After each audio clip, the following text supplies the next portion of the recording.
کوئی ملنے والا ہے اس سے اگر کوئی ایسی بات کر لی جائے جو مذاق کی بات ہو، جس سے اس کو برا نہ لگے، جس سے اس کی دل آزاری نہ ہو، تو اس میں کوئی حرج نہیں. یہ دوستوں میں ہوا ہی کرتا ہے، بھائیوں میں بھی ہوتا ہے، دوستوں میں بھی ہوتا ہے. اس سے کوئی شخص اپنی تذلیل محسوس نہیں کرتا کہ مجھ کو ذلیل کیا گیا، میری توہین کی گئی. ایسے مذاق میں کوئی حرج نہیں. خود نبی کریم سرور دو عالم صلی اللہ علیہ وسلم سے ایسا مذاق ثابت ہے کہ آپ نے اپنے صحابہ کرام کے ساتھ بھی بعض اوقات مذاق کے جملے ارشاد فرمائے، اور صحابہ کرام سے بھی منقول ہے کہ انہوں نے بھی لوگوں کے ساتھ شگفتگی کے ساتھ بات کی اور اس میں مذاق بھی کیا. تو مذاق کرنا اور بات ہے.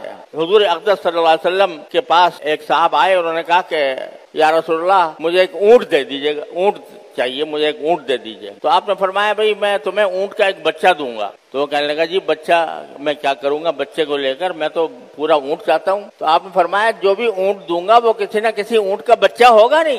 تو اب یہاں آپ نے مذاق بھی فرمایا کہ اونٹ کا بچہ کہہ کر وہ اونٹ پورا مراد لیا، اور اس میں ایک شگفتگی پیدا ہو گئی، اس کو بھی ہنسی آ گئی ہوگی سن کر. تو یہ مذاق کوئی برا مذاق نہیں ہے.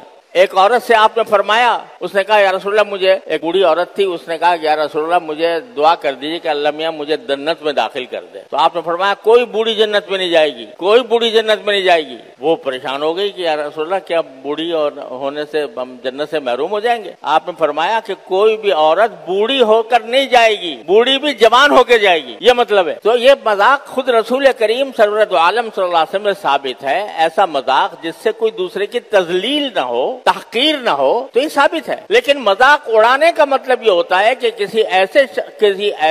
کسی شخص کو اس طرح مجمع میں اس کا مذاق اڑایا جائے، اس کی غربت کا، اس کے افلاس کا، اس کی جہالت کا، یہاں تک کہ اس کی بے دینی کا بھی. اگر مذاق اڑایا جائے جس سے اس کی تذلیل ہوتی ہو، اس کو منع فرمایا کہ کوئی شخص دوسرے کا مذاق نہ اڑائے. ایک مرتبہ حضرت عائشہ صدیقہ رضی اللہ تعالی عنہا نے حضور اقدس صلی اللہ علیہ وسلم کی دوسری زوجہ مطہرہ تھی حضرت صفیہ رضی اللہ تعالی عنہا.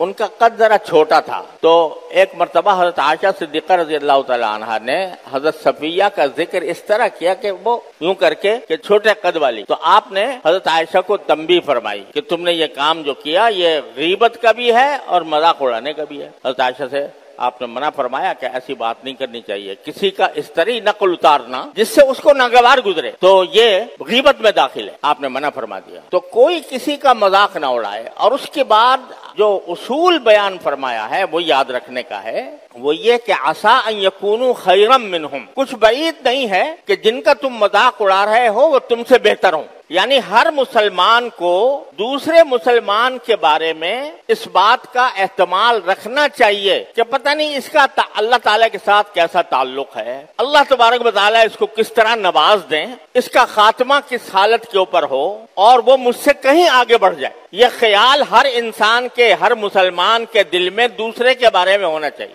اگر فرض کرو دوسرا آدمی تمہیں علم کے اعتبار سے کم نظر آ رہا ہے، تمہیں اللہ نے علم دے دیا اور وہ بیچارہ علم سے محروم ہے، تو یہ سمجھنا کہ بھئی چونکہ میں عالم ہو گیا یا مجھے علم اللہ تعالیٰ نے عطا فرما دیا لہذا جتنے لوگ ہیں جو کہ عالم نہیں ہیں میں ان سے افضل ہو گیا. ارے بھائی افضل ہونا تو اس طرح ہوتا ہے کہ اللہ تبارک و تعالیٰ قبول فرما لے، اللہ تعالیٰ راضی ہو جائے اور جنت میں داخل فرما دے. تمہیں کیا پتا کتنے ایسے لوگ ہیں جو علم سے بظاہر عالم نہیں ہیں، عام لوگ ہیں، لیکن اللہ تبارک و تعالیٰ کے ساتھ ان کا تعلق اتنا مضبوط ہے، اتنا کڑا ہے کہ بہت سے علماء کو پیچھے چھوڑ جائیں. اللہ تبارک و تعالیٰ ہی جانتے ہیں کہ کس کا انجام کیا ہوگا.